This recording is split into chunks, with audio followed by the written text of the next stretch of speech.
Our objective is a revolution in national security policy.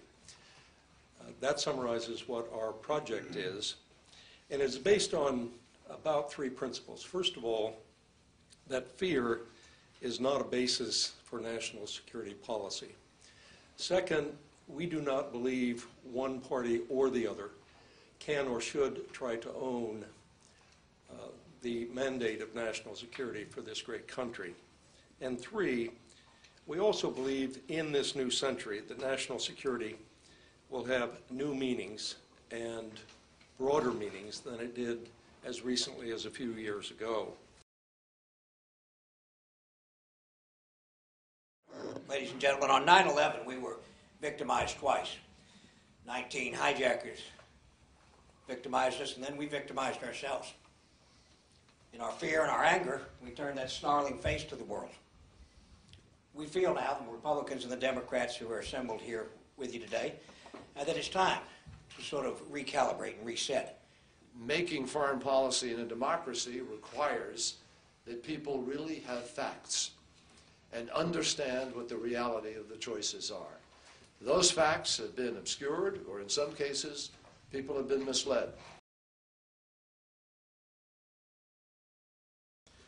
As I travel around the country, our country, what I keep hearing is from the citizens the hope of bipartisanship, of working together, and to stop with the ideological food fights.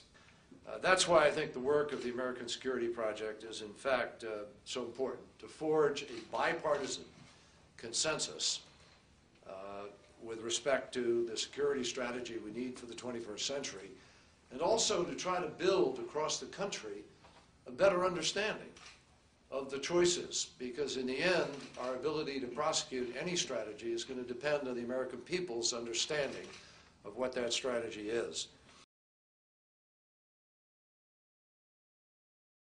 In my 35 years in the United States Air Force, I always felt that our United States never fully used all the tools, all the quivers, if you will, in its arsenal. We never really used everything we could to address our national security needs. That we want to prolong and preserve our preeminence as a force for good as long as humanly possible. And as Senator Hart mentioned, we're blessed. We have the finest military in the world, and they will always defeat our enemies in battle. But militaries are not ideally suited to fight ideas or climate change or economic disparities and things of that nature. So we need to go and develop new tools and put other tools in our toolbox. We've got to meld our soft power and our hard power into something that is now being called smart power. View one of the principal missions of the American Security Project as helping foster the kind of conversations that need to take place, applying them to national security issues, and the new American arsenal as a framework around which those conversations can be molded. And what really enthralls me about the new American arsenal, it is an opportunity to make sure people understand that there is a broad definition of national security. There's so many different tools that are available and can be used to address our needs for today and certainly for the future.